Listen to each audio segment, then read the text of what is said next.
ओम शांति, ओम शांति, ओम शांति।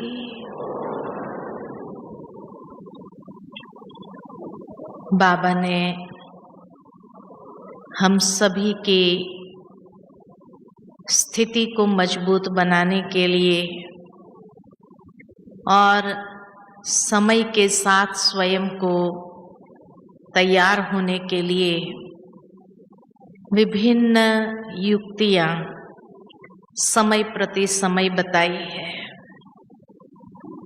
लेकिन उसमें भी अंतिम समय के लिए जो स्थिति की आवश्यकता है वो है साक्षी दृष्टा की स्थिति। लेकिन साक्षी दृष्टा क्या है, किसको कहा जाता है, और उस स्थिति को अनुभव करने के लिए कौन सी विधि बाबा ने समय प्रति समय हमें बताई है। साक्षी दृष्टा जब कहते हैं, माना ही हर दृश्य स्वयं के सामने जो भी आते हैं उस दृश्य को डिटैच रूप में देखना, उससे दूर होकर के स्वयं को अलग करते हुए, लिप्त होकर नहीं लेकिन अलग स्वयं को समझते हुए उस दृश्य को देखना। क्योंकि बाबा ने हम बच्चों को बताया है कि ये बेहद का खेल है और इस खेल में समय प्रति समय अनेक दृश्य आपके सामने आते रहेंगे। कोई प्रिय दृश्य होंगे, कोई अप्रिय दृश्य भी होंगे, लेकिन उसमें लिप्त होकर के कोई बात को देखना नहीं। जिस तरह कोई ड्रामा देखने जाता है और ड्रामा के अंदर ऐसे सीन्स आते हैं, तो जो कमजोर दिल वाले होते हैं उस इमोशनल सीन्स को देखते हुए उनको भी आंसू आने लगते हैं, उसकी भी अश्रुधारा बहना शुरू हो जाती है। कभी कभी तो इतनी जोर से कि आजू बाजू वाले भी देखने लगते, क्या कर रहे हैं आप, ये तो ड्रामा है। लेकिन इमोशनल हो जाना स्वाभाविक हो जाता है उनके लिए। और दूसरे हैं जो उस दृश्य को देखते हुए भी तटस्थ भाव से कि इसमें भी कुछ अच्छाई है, ये सोचते हुए न्यारा होकर के देखना। ठीक इसी तरह बाबा भी हम बच्चों को कहते हैं कि अंतिम समय के कोई भी पेपर को पास करना हो तो उसके लिए यही स्थिति काम आएगी। यह स्थिति अगर नहीं होगी तो कैसा भी पेपर होगा उस पेपर में आप फेल ही हो जाएंगे और वही नंबर को फाइनल कर देगा। क्योंकि अंतिम समय, शरीर छोड़ने के समय जो दृश्य आएंगे वो दृश्य अगर स्वयं को हिला देने वाले हैं, जो स्वाभाविक है, अंतिम दृश्य तो हलचल के ही होंगे। ऐसे समय में हम जितना लिप्त होकर के उसको देखना शुरू करते हैं तो नेचुरल है कि उस समय हिल जाना स्वाभाविक हो जाता है। और वही अंतिम घड़ी है तो फेल ही हो गए। इसलिए बाबा की एक मुरली मुझे याद आती है जिसमें बाबा ने कहा कि अंतिम दृश्य के समय अगर पास होना हो तो साक्षी दृष्टा की स्टेज ही आपको अंतिम पेपर को पास करने में मदद कर सकती है, नहीं तो फेल होना स्वाभाविक है। उसके लिए जो बाबा ने विभिन्न युक्तियां बताई है, तो पहली युक्ति जो बाबा ने बताई है वो है कि बच्चे साक्षी होने के लिए अपनी सतो प्रधान स्थिति में स्थित हो जाओ और दृश्य को देखो। बहुत गुह्य बात है ये, बहुत ऊंची बात है। अपनी सतो प्रधान स्थिति में जो हमारी आदि अनादि स्टेज है, एकदम प्योर, उस प्योर स्टेज में स्थित हो जाओ। क्यों बाबा ने ये बात कही कि सतो प्रधान स्थिति में स्थित हो जाओ?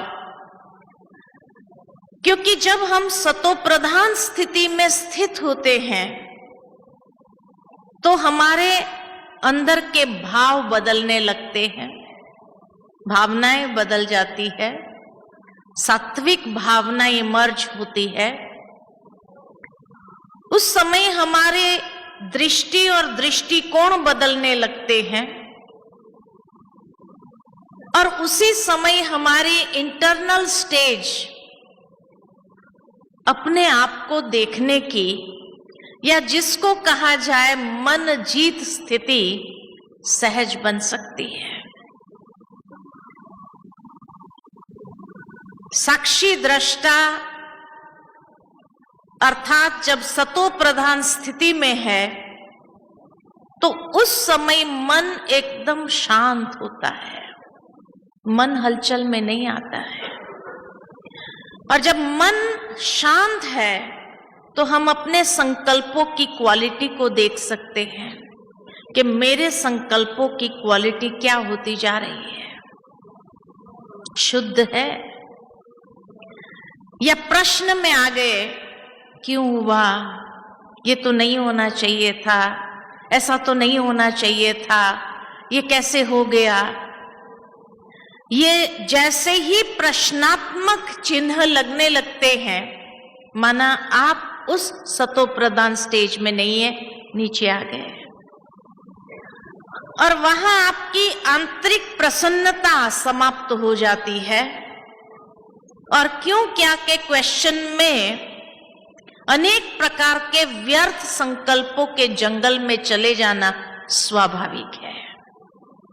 इसीलिए पहली बात बाबा ने कही कि दृष्टा होकर के अपने मन को देखो, अपने संकल्पों को देखो कि मेरे संकल्पों की क्वालिटी क्या है, शुद्ध है, शुभ है। शुद्ध संकल्प और शुभ संकल्प स्वयं प्रति भी और दूसरों के प्रति भी। तो हर दृश्य को देखते हुए आपका दृष्टिकोण सतो प्रधान यानी सकारात्मक बना रहेगा। इसीलिए बाबा ने कहा कि ये सतो प्रधान स्टेज आपकी भावनाओं को, आपकी दृष्टि को, दृष्टिकोण को, सबको इफेक्ट करता है। ये अभ्यास बाबा इसीलिए हम बच्चों को कहते हैं, कभी कभी जब बाबा कहते हैं 5 स्वरूप का अभ्यास करो आप, तो जब हम 5 स्वरूप का अभ्यास करते हैं तो अपने निराकारी स्वरूप या अपने सतयुगी स्वरूप, देव स्वरूप में भी हम स्थित होते हैं, माना हम अपनी सतो प्रधान स्टेज में स्थित हो जाते हैं। और ये अभ्यास जितना बहुत काल का होगा तो अंतिम समय साक्षी दृष्टा बनना सहज हो जाएगा। तो अपनी सतो प्रधान स्टेज में स्थित हो जाओ, नहीं तो छोटी छोटी बातें टेंशन में ले आएगी। इसीलिए कहा जाता है कि साक्षी दृष्टा की स्थिति माना 5 बातों से मुक्त हो जाना।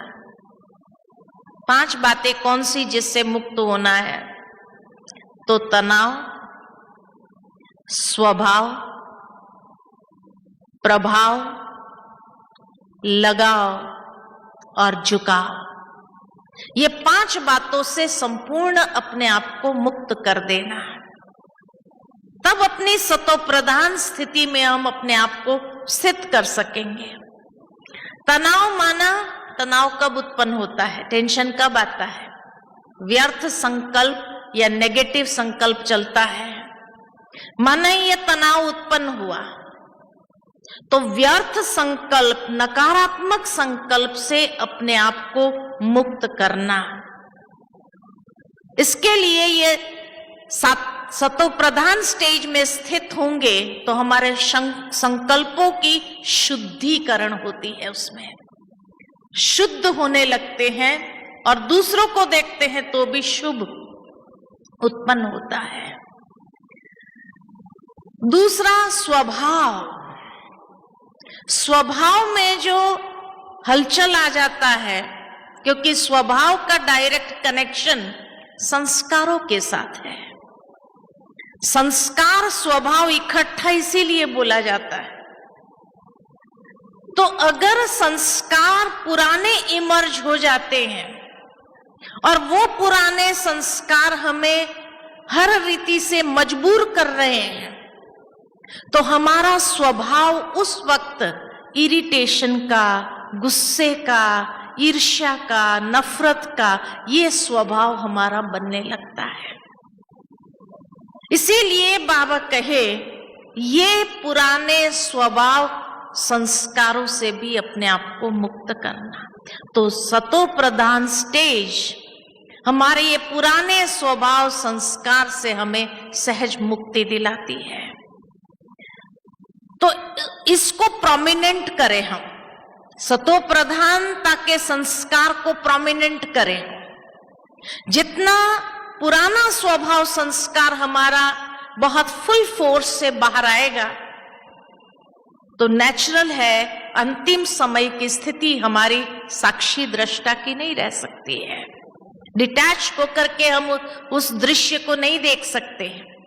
और ये भी बाबा ने हम बच्चों को पहले से ही बताया है कि अंतिम समय माया अपना फुल फोर्स लगाएगी। माया अपना अंतिम दांव भी चलने का प्रयत्न करेगी और हर एक आत्मा का अपना पुराना स्वभाव संस्कार फुल फोर्स से बाहर आएगा। जिसका खुद के ऊपर कंट्रोल नहीं, जिसने मन को जीता नहीं है, तो नेचुरल है कि वो स्वभाव संस्कार फुल फोर्स से जब प्रकट होने लगेगा और वही हमारी अंतिम घड़ी हो, तो क्या होगा। इसीलिए ये सतो प्रधान स्थिति का अभ्यास जितना ज्यादा है, अपनी ओरिजिनल स्टेज में हम अपने आप को स्थित करें। आत्मा के सातों गुण का स्वरूप, ये सतो प्रधान स्वरूप है हमारा।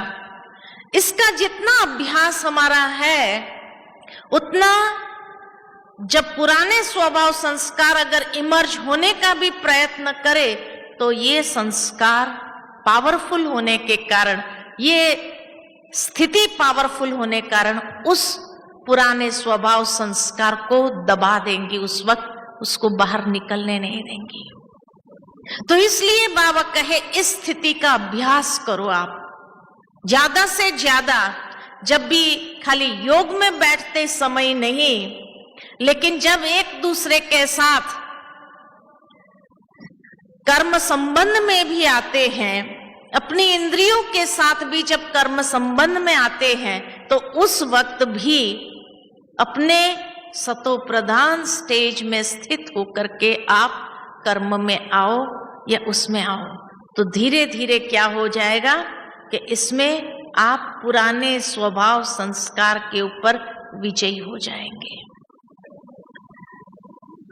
तीसरी बात, प्रभाव। किस चीज का प्रभाव? तो ड्रामा है। जैसे आप कोई ट्रेन की मुसाफरी में जाते हैं, तो रास्ते में अनेक दृश्य आपको देखने को मिलते हैं। नदी, नाले, पहाड़, बहुत सारी चीजें, पत्थर, बहुत कुछ दिखाई देता है। लेकिन जो भी अच्छे दृश्य है, ये नहीं कि ट्रेन की चेन खींचो भाई, ये दृश्य हम देखना चाहते हैं, हमें ये दृश्य को एक्सपीरियंस करने दो, उसको देखना है, दिल भर करके देखना है, ये नहीं करते हैं। बुरे दृश्य भी दिखाई देंगे आपको, उस समय आप अपना ध्यान डाइवर्ट कर देंगे, क्या देखना, उसको छोड़ो, है ना, गंदगी है, उसको क्या देखना। तो कभी भी आप उस मुसाफरी में हर दृश्य को एंजॉय करते हुए आते हैं, तो अपनी यात्रा में आप फ्रेशनेस अनुभव करेंगे। लेकिन हर जगह अगर आपने ट्रेन की चेन खींचना चालू किया, तो दूसरे भी आपके ऊपर हावी हो जाएंगे। क्या है, तुम बार बार ट्रेन की चेन क्यों खींच रहा है, अरे दृश्य है देखो, और जाने दो, आगे और दृश्य आने वाले हैं, है ना। ठीक इसी तरह जीवन की यात्रा में भी बहुत सारे दृश्य आएंगे, अच्छे भी आएंगे, बुरे भी आएंगे, पसंद वाले भी आएंगे, नापसंद वाले भी आएंगे, अप्रिय भी आएंगे। लेकिन सारे दृश्य को देखते हुए सहजता से क्रॉस करो, अटक नहीं जाओ। इसलिए नाटक कहते हैं, ये बेहद का नाटक है। नाटक माना ना अटक, अटकना नहीं है, जिसमें हमें चलते चलना है। अपनी बुद्धि को प्रभावित न होने दो ये साइट सीन में। जहां साइट सीन में अगर बुद्धि प्रभावित हो गई, तो हमारी बुद्धि बेहद की स्थिति से हद की स्थिति में आ जाएगी, और बुद्धि का इंटरफियरेंस शुरू हो जाएगा। वो अपना लॉजिक देना शुरू कर देंगी, बार बार बुद्धि जैसे अपनी समझ को व्यक्त करना चालू करेगी, और वहां जब बुद्धि इंटरफियर करने लगती है, तो हमारी स्थिति को बहुत जल्दी ले आती है। इसलिए बाबा कहते हैं कि बुद्धि, हद की बुद्धि का इंटरफियरेंस, ये बेहद की स्थिति में नहीं होने दो। बेहद की स्थिति बहुत विशाल है, और इतनी विशालता से आप हर दृश्य को देखो और हर दृश्य का आनंद अनुभव करो। बाकी अगर वहां अटकने लगे और अपनी बुद्धि का इंटरफियरेंस शुरू हो गया, ये तो ऐसा नहीं होना चाहिए, इसको ऐसा नहीं बोलना चाहिए, इसको ऐसा नहीं करना चाहिए, अपना लॉजिक यूज करना शुरू किया बुद्धि ने, तो आप अटक गए।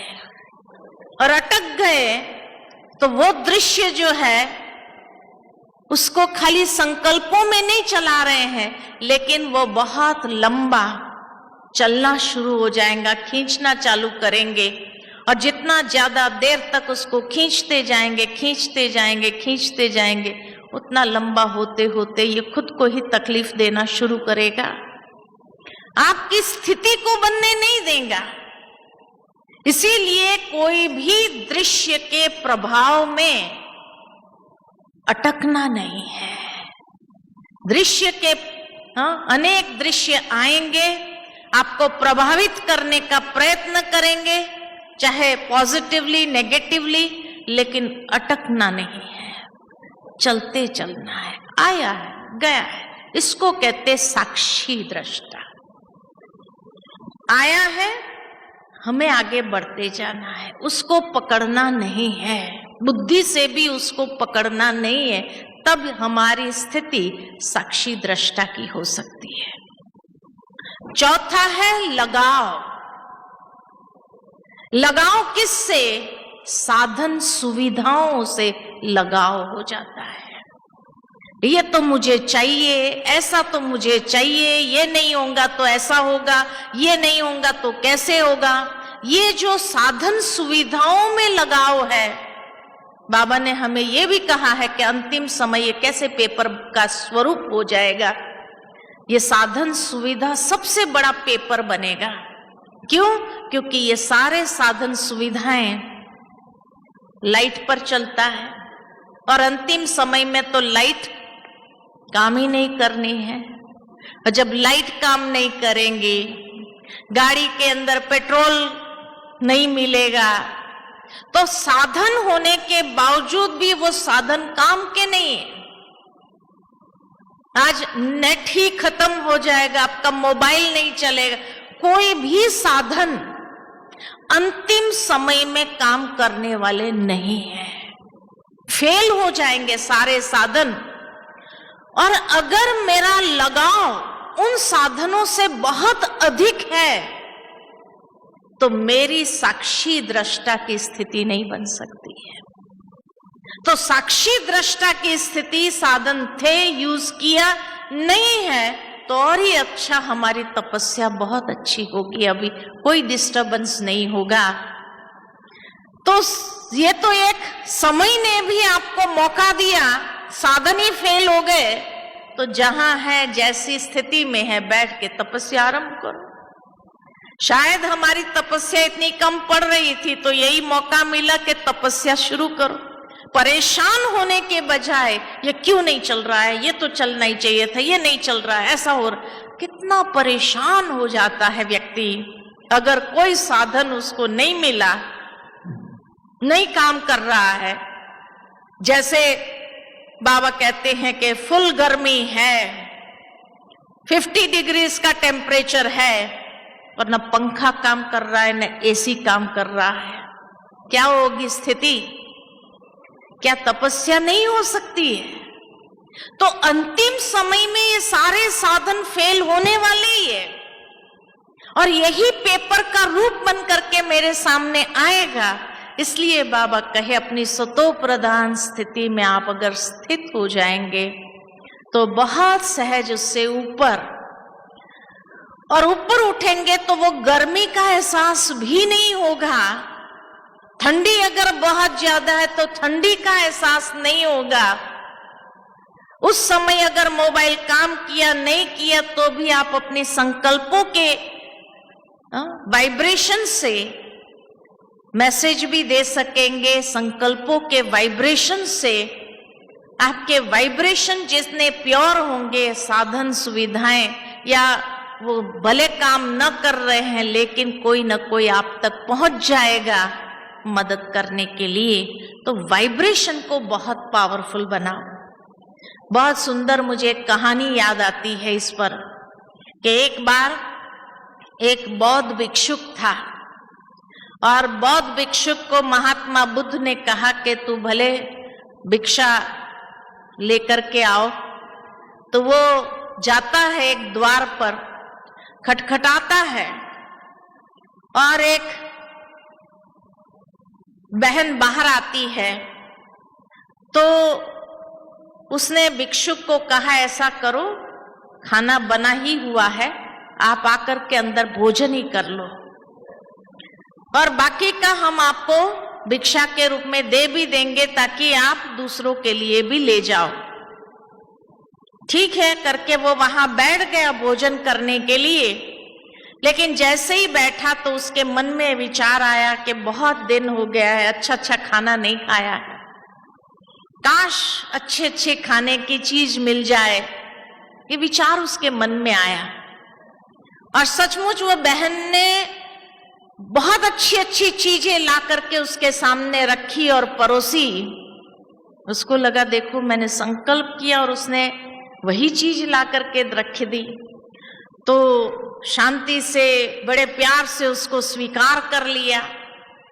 स्वीकार करने के बाद उसको लगा कि अभी इतना अच्छा खाना खाने के बाद तो व्यक्ति को आराम करना ही मन होता है कि भाई थोड़ी देर के लिए सो जाए, आराम कर ले। तो उस बहन ने कहा कि ऐसा है, आपने खाना खाया है, थोड़ी देर के लिए यहीं आप विश्राम कर लो, फिर आगे जाना। बाहर वैसे भी बहुत धूप है, तेज धूप है, आप थोड़ी देर आराम कर लो। तो उसको लगा ये तो दूसरा कोइंसिडेंट हो गया कि उसने वही चीज कही जो मैं अंदर में सोच रहा हूं। फिर जो है उसके मन में कुछ और संकल्प उत्पन्न हुए। कि काश ऐसे भौतिक साधन यहाँ आ जाए मेरे सामने जिसका मैं अनुभव करूं। तो तब वो बहन उसको कहती है कि हे बंदे, हे भिक्षुक, आप जो कुछ भी सोच रहे हैं ना, वो चीजें तो यहां मैं उपलब्ध नहीं करा सकती हूं। तो उसने कहा कि क्या आपको पता चल गया कि मैं क्या सोच रहा हूं? तब वो बहन ने कहा, मैंने अपने मन को इतना शांत किया हुआ है, इतना शांत किया हुआ है कि मुझे सामने वाले के मन की हर बात सुनाई देती है, क्योंकि मेरे अपने विचार नहीं चल रहे। इसलिए इतनी शांति है अंदर में, तो मुझे आपके हर विचार सुनाई देता है। तो जब उस भिक्षुक को ये महसूस हुआ माना मैंने जो कुछ सोचा वो आपने सुना, इसीलिए ये दिया। बोले हाँ, मैंने आपके हर विचार को सुन लिया। वो तुरंत वहां से उठ करके वापस आया और महात्मा बुद्ध को कहने लगा, मैं कल से कभी भिक्षा के लिए नहीं जाऊंगा। तो कहा, क्यों भाई, क्यों नहीं जाएंगे? तो फिर उसने सारी घटना बता दी कि मेरे मन में ऐसे संकल्प चले और उसने मेरे हर संकल्प को सुन लिया, पढ़ लिया और उस अनुसार वो देती रही। तो इसका मतलब तो ये हुआ कि उसको देखकर मेरे मन के अंदर जो बुरे ख्यालात चले वो भी उसने सुन लिया होगा। अब मुझे बहुत आत्मग्लानि महसूस हो रही है, इसीलिए कल से लेकर के मैं भिक्षा के लिए नहीं जाऊंगा। तो महात्मा बुद्ध ने कहा, नहीं, अब तो तुम्हें खास जाना चाहिए कल, लेकिन तब तक कल जाने से पहले तुम अभ्यास करो, अपने मन को इतना शांत करो, इतना शांत करो और अपने मन के हर संकल्प को सारा दिन देखते जाओ कि मेरे मन के क्या संकल्प चल रहे हैं, और अपने संकल्पों के ऊपर इतना अटेंशन रखो कि तेरे मन के अंदर कोई भी ऐसा भाव उत्पन्न न हो, ऐसा कोई भी विचार उत्पन्न न हो, ऐसा तुम अभ्यास करो। उसने सारा दिन अभ्यास किया, सारा दिन अपने संकल्पों को देखते हुए उसको शांत करता गया, शांत करता गया, शांत करता गया। दूसरे दिन जब फिर से भिक्षा मांगने के लिए गया, उसी स्थान पर गया और जैसे ही वो बहन ने दरवाजा खोला, उसने अपने संकल्पों को देखना शुरू कर दिया, साक्षी होकर के कि मेरे मन के अंदर कोई भी प्रकार का शुद्ध संकल्प के सिवाय कोई संकल्प उत्पन्न नहीं होना चाहिए, और इतना शुद्ध संकल्प, कोई आसक्ति भी नहीं खाने के लिए। उसने खाली इतना कहा, भिक्षाम दे। वो बहन ने फिर उसको कहा, अंदर आकर भोजन कर लीजिए। उस समय भी साक्षी होकर के वो बैठा, जो खाना जैसा मिले आज मुझे उसी को स्वीकार करना है। उसको स्वीकार किया। उसके बाद बहन ने कहा, तुम यहीं विश्राम करो। तो उस समय भी उसने अपने मन को देखना आरंभ किया, अलग हो गया अपने आप से, हर एक भाव को देखता रहा, शुद्ध भाव और शुद्ध भावना को जैसे सारे वातावरण के अंदर प्रवाहित करता रहा। और फिर जब वहां से आया तो उस समय वो बहन ने कहा कि आज तुम अपने स्थिति में पास हो गए। कहने का भाव आपके साक्षी दृष्टा की स्थिति किसको कहा जाता है कि जब हम अपने अंतर के भाव को बहुत स्पष्ट देख सकते हैं, अपने संकल्पों को खुद अलग होकर के देख सकते हैं, और जब उसको देखेंगे तो नेचुरल है, कोई भी जब नकारात्मक संकल्प नहीं होगा तो नकारात्मक भावना नहीं होगी, नकारात्मक दृष्टि नहीं होगी, नकारात्मक बुद्धि का इंटरफियरेंस नहीं होगा, और तब हमारी स्थिति सतो प्रधान अवस्था वाली स्थिति हो जाएंगी। इसीलिए बाबा कई बार कहते हैं कि साक्षी दृष्टा होने के लिए न्यारा और उपराम बनना बहुत जरूरी है। तो लगाव, जो साधन सुविधाओं से हमारा लगाव हो जाता है, चीज वस्तुओं से हमारा लगाव हो जाता है, उससे भी अपने आप को ऊपर कर देना सहज स्वाभाविक रीति से। और पांचवा है झुकाव। झुकाव कहाँ होता है? व्यक्ति के प्रति।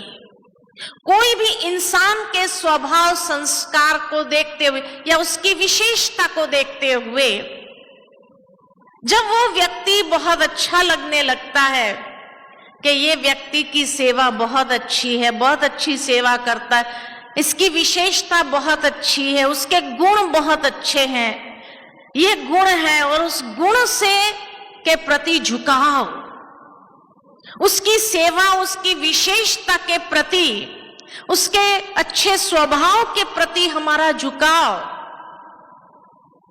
तो जब ये झुकाव में भी आ गए तभी भी हम साक्षी दृष्टा नहीं हो सकते।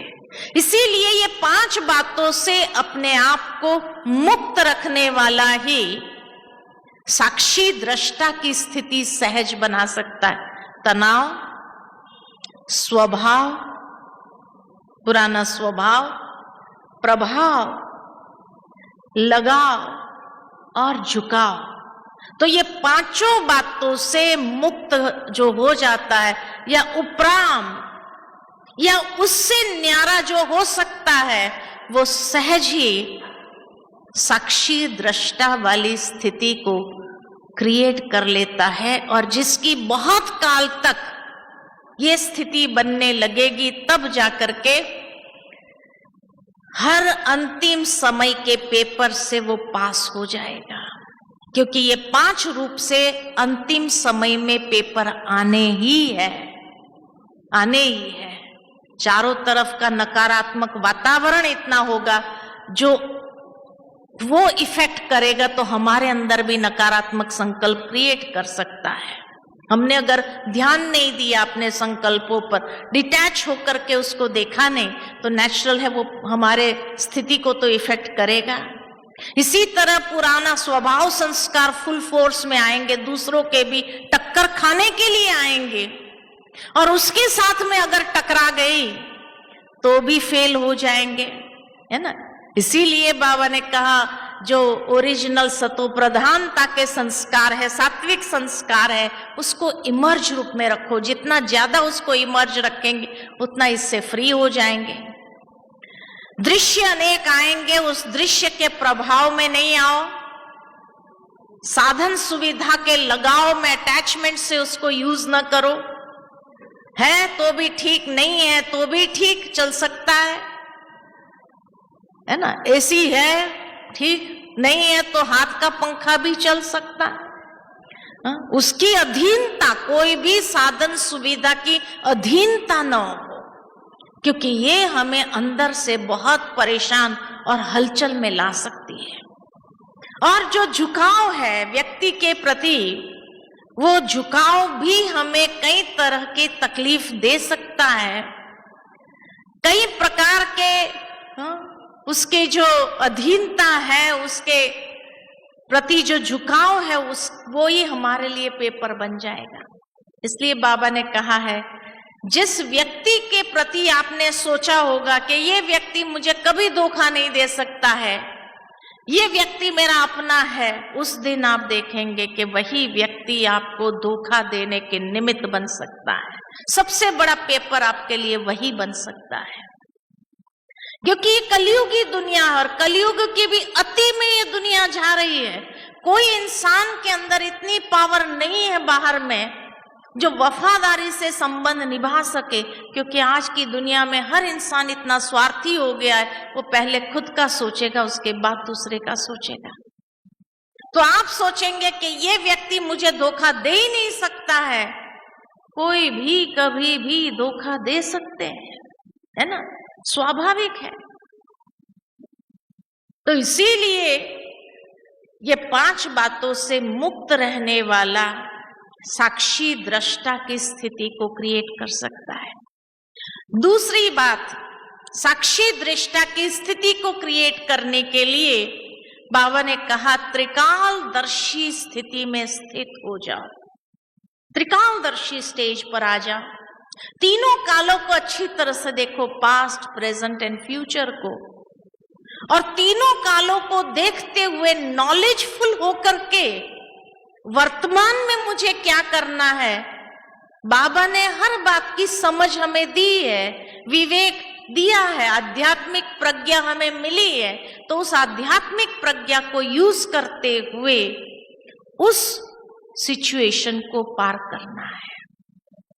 इसीलिए त्रिकालदर्शी पने की स्थिति जिसकी है, तो उसके अंदर निश्चय यही रहेगा, निश्चय बुद्धि होगा कि ड्रामा का हर एक सीन जो आएगा उसमें कल्याण समाया हुआ है।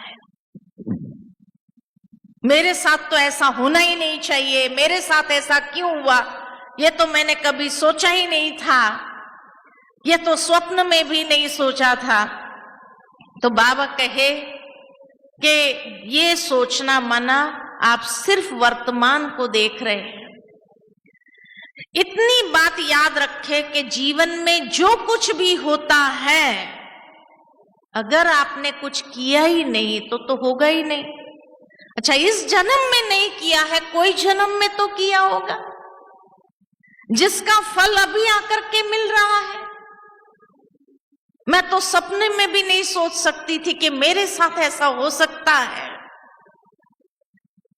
नहीं सोच सकते हैं। क्यों? क्योंकि हमें पिछले जन्मों का मालूम नहीं है कि हमारे कार्मिक अकाउंट्स क्या है किसके साथ, तो इसलिए ये होना है। तो इसीलिए त्रिकालदर्शीपन की स्थिति में स्थित होकर के, निश्चय बुद्धि होकर के जो हो रहा है उसमें कोई न कोई कल्याण समाया हुआ, तो स्थिति निश्चिंत, और निश्चिंत जितना होंगे उतना ही साक्षी दृष्टा बनना सहज हो जाएगा। अगर निश्चिंत नहीं, इसका मतलब निश्चय बुद्धि नहीं है, और निश्चय बुद्धि नहीं है तो सिर्फ वर्तमान को देखकर हमारे मन के अंदर कई प्रकार के संकल्पों का तूफान चलना शुरू हो जाता है। तो इसलिए बाबा कहते हैं नॉलेजफुल हो जाओ। बाबा ने जो नॉलेज हमें दिया है उस नॉलेज को अप्लाई करो। बाबा ने नॉलेज खाली सुनने के लिए थोड़ी दिया है, समझने के लिए खाली थोड़ी दिया है, उसका प्रयोग करो। समय आने पर उस पॉइंट का प्रयोग करके देखो। जब उस पॉइंट का प्रयोग करके देखेंगे, उस स्वमान में स्थित होकर के देखो, तो त्रिकालदर्शी पने की स्टेज में स्थित होकर के उस दृश्य को देखेंगे, तो उस समय आपके अंदर से दुआएं निकलेगी हर एक आत्मा के प्रति। कभी कोई हलचल क्रिएट नहीं हो सकती है। कोई तूफान भी आ जाता है तो वो भी आपके लिए तोहफा बन जाता है, अगर आप त्रिकालदर्शी स्थिति पर स्थित होकर के उस समय नॉलेजफुल होकर के वो नॉलेज को अप्लाई करते हैं। तो साक्षी दृष्टा बनना सहज हो जाता है। साक्षी दृष्टा बनना माना जो बाबा की शिक्षाएं श्रीमत है उसको अप्लाई करना, और अप्लाई करते हुए चलना। इसको कहते हैं कि निश्चय बुद्धि होकर के निश्चिंत हो जाना। कोई भी बाहर की हलचल मेरे अंदर में स्थिति में हलचल क्रिएट नहीं कर सकती है। जो हुआ वो भी अच्छा, जो हो रहा है वो भी अच्छा, और जो होने वाला है वो भी बहुत अच्छा, बहुत अच्छा। जब ये सोचते हैं तो कोई भी चीज हमें हलचल में नहीं ला सकती। इसलिए त्रिकालदर्शी पने की स्थिति में स्थित होकर के हर दृश्य को देखते जाओ। तीसरी बात, साक्षीपन की स्थिति में वही रह सकता है, साक्षी दृष्टा स्थिति में वही रह सकता है जिसने बाबा को अपना साथी बनाया। इसलिए बाबा कहते साथी को साथ रखो, तो साथी आपको हर बात के लिए क्या करेगा? सावधान कर देगा। आपको हर चीज के अंदर कल्याण का दृश्य दिखा देगा। क्या कल्याण है वो दिखाई देने लगेगा। और कुछ नहीं तो अनुभवी बना करके तो जा रहे हैं। तो बाबा अगर साथी है, तो साथी अगर साथ है, सर्वशक्तिमान साथ है, हजार भुजा वाला आपके साथ है, तो माया आपके सामने क्या है? कुछ भी नहीं। इसलिए बाबा ने कहा था एक बार कि बड़ी से बड़ी परिस्थिति क्या, रावण क्या, रावण का बाप भी अगर आपके सामने आ जाए तो भी आपका बाल बांका नहीं कर सकता है। लेकिन साथी साथ होना चाहिए। हजार भुजा वाला बाबा मेरा साथी है, हर वक्त मेरे साथ है, ये एहसास हर वक्त होना चाहिए। अगर ये एहसास ही नहीं है तो फिर तो हर छोटी बड़ी बात भी हमें प्रभावित कर देंगी, हलचल में ले आएंगी, हमारी स्थिति को एकदम नीचे गिरा देंगी। लेकिन बाबा ने हम बच्चों को ये वायदा दिया है कि आप दिल से कहो तो सही, मेरा बाबा मेरा साथी, आ जाओ और देखो वो हजार भुजा वाला कैसे आपके सामने आ जाएगा आपकी मदद के लिए। और सामने अगर अक्षौणी सेना क्यों नहीं होंगी, लेकिन वो अक्षौणी सेना भी आपका कुछ बिगाड़ नहीं सकती है। इतना बाबा आपके सामने हजार भुजा फैलाकर खड़ा हो जाएगा, आपका बाल तक बांका नहीं हो सकता है, ये बाबा की गारंटी है। बाबा को हम साथी बना करके तो देखें, बाबा को साथी बना करके तो देखे। लेकिन जब भी जीवन में कुछ होता है तो सबसे पहले कौन याद आता है? इसको फोन करो, उसको फोन करो, उसको फोन करो, उसको फोन करो, सब जगह फोन करेंगे। जब सबने कह दिया सॉरी हम नहीं मदद कर सकते, आज हमारे सामने बहुत बड़ा प्रॉब्लम है, आज हम ही बाहर है, हम यहाँ है ही नहीं, जब सबने मना कर दिया तब क्या कहते हो? बाबा अब आ जाओ। फिर बाबा आएगा? पहले किसको याद किया? देहधारियों को। और सारे देहधारी ने मना कर दिया, तब वो बाबा निकलता है। फिर कहते हैं मैंने कितना बाबा को कहो बाबा मेरा साथी आ जाओ, बाबा तो आए ही नहीं। कब कहा? सारे देहधारियों ने मना करने के बाद बाबा याद आया। अरे सबसे पहला बाबा याद आना चाहिए। सबसे पहला अगर बाबा याद आता है और बाबा को बुलाकर देखो, बाबा किसी न किसी को निमित्त बनाकर वहां पहुंचा देगा और प्रैक्टिकल आपको अनुभव करा के जाएगा, आपको मदद करके जाएगा। वो चला जाने के बाद आपको लगेगा अरे इस व्यक्ति का नाम भी नहीं पूछा, उसका फोन नंबर भी नहीं लिया और उसको थैंक्स कहना भी रह गया। ऐसा लगा जैसे कोई फरिश्ता आकर मदद करके चला गया, लेकिन उसको भेजा किसने था? बाबा ने भेजा था। क्योंकि पहला नंबर हमने बाबा को याद किया था, बाबा को साथी बनाया, तो बाबा साथी बन करके इतना कर्तव्य जरूर करता है, इतनी वफादारी से संबंध निभाता है। आपने जोड़ा है तो दुनिया के संबंधों को कितना भी आप खुश करने का प्रयत्न करेंगे, अंत में तो वो आपको दुख ही देगा, तकलीफ ही देगा। कितना भी आपने भरोसा किया, वो एक न एक दिन भरोसा तोड़ के ही रहेगा, है ना। लेकिन बाबा को आजमा करके तो देखो, आपको किसी को भी और की जरूरत नहीं है और न्यारा रहना सहज हो जाएगा, उपराम होना सहज हो जाएगा। बाबा किसी अनजान व्यक्ति को भी वहां पहुंचा देगा, मदद करके चला जाएगा और आपको पता भी नहीं चलेगा। अरे ये व्यक्ति का नाम भी नहीं पूछा, उसका एड्रेस भी नहीं पूछा, उसका फोन नंबर भी नहीं, उसको थैंक्स भी नहीं बोल सके, उसके पहले निकल गया। वो तो है कि नहीं, अनुभव है कि नहीं है। दादी जानकी इसलिए हमेशा कहती थी पहले अपने क्लास में कि पांडव वन में जाते हैं तो बाबा के पोज है, खड़ा होने का जो पोज है ना, एक बाबा का आगे ऐसा हाथ वाला पोज है और दूसरा बाबा का ऐसे पीछे हाथ वाला पोज है। तो कहा बाबा का आगे हाथ वाला पोज जो है ना, माना बाबा मदद करने के लिए खड़ा है, मदद के लिए खड़ा है कि बच्चे जो भी बात हो तुम पहले मुझे याद करो, मैं तुरंत मदद करूंगा। और जो पहले याद कर देता है तो बस हिम्मत का एक कदम बच्चे उठाते हैं और बाबा 1000 गुना मदद करने के लिए सामने आ जाता है। लेकिन जब बच्चे देहधारियों को याद करते, इसको याद किया, उसको याद किया, उसको याद किया, उसको याद किया, 10 लोगों को याद किया, सबने मना कर दिया, उसके बाद जब बाबा को कहते ओ बाबा, तो बाबा का हाथ पीछे चला जाता है।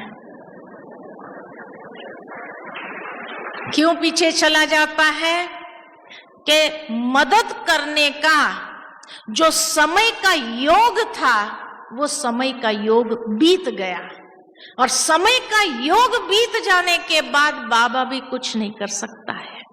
बाबा कहते हैं अब मैं कुछ नहीं कर सकता हूं, क्योंकि वो समय का योग जो था जिसमें मैं मदद कर सकता था वो योग पूरा हो गया। दुनिया में भी इसीलिए योग देखते हैं ना, भाई ये शुभ मुहूर्त, ये योग है।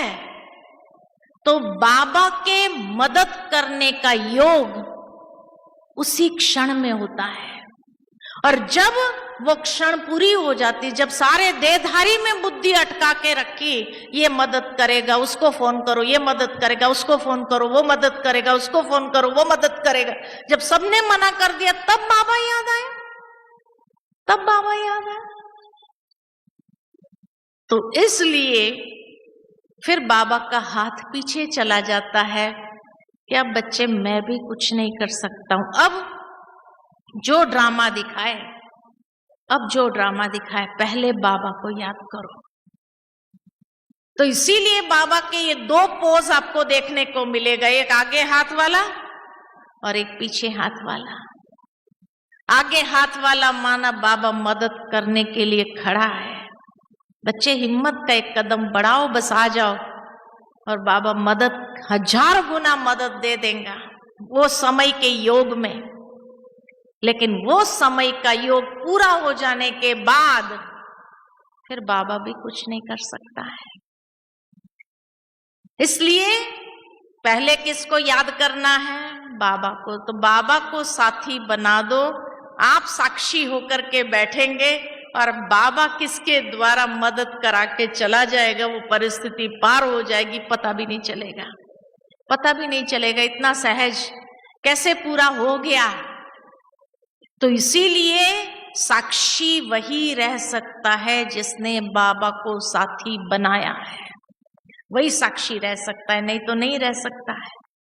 तो इसीलिए आप कमल फूल समान रहो, खिला हुआ पुष्प की तरह, और देखो कोई भी कीचड़ फेंकने का भी प्रयत्न करेगा ऊपर टिकेगा नहीं, ना आपके मन के अंदर हलचल क्रिएट कर सकता है, ना आपको तूफान का अनुभव करा सकता है, अचल अडोल स्थिति आपकी बन जाएगी। ये 3 बात का भी आप जीवन के अंदर प्रयोग कर लो। अपनी सतो प्रधान स्थिति, बाबा को साथी बना दो और त्रिकालदर्शी स्थिति पर स्थित हो जाओ, तो देखो साक्षी दृष्टा बनना कितना सहज और आसान हो जाएगा। और यही हर अंतिम पेपर में पास होने के लिए ये स्थिति आपको मदद करेगी। जिस चीज का अभ्यास होगा, तो अभ्यास होने से जब वो पेपर आता है तो ये अभ्यास आपको खींचता है, अभ्यास आपको खींच करके ले जाएगा और उसमें स्थित कर देगा। और जब आप उसमें स्थित हो जाएंगे तो हर पेपर को क्रॉस करना आसान हो जाएगा। ठीक है ना? तो साक्षी दृष्टा स्थिति ये अंतिम दृश्यों के लिए बहुत काल के अभ्यास के साथ प्रैक्टिस की हुई चीज है। तभी उस स्थिति में सहजता से आप अपने आप को स्थित कर सकते हैं और कोई भी आपका कुछ भी बिगाड़ नहीं सकता है। सर्वशक्तिमान 1000 भुजा वाला बाबा आपके सामने है, अक्षोणी सेना सामने हो, तो भी आपका कोई बिगाड़ नहीं सकता है। ये गारंटी है बाबा की। ठीक है, ओम शांति। तो बीच बीच में अभ्यास करना, अपने संकल्पों को देखना, मन को एकदम शांत करना, शांत हो जाओ, देखो भावनाओं को देखो, वही साक्षी हो सकता है। ठीक है, ओम शांति।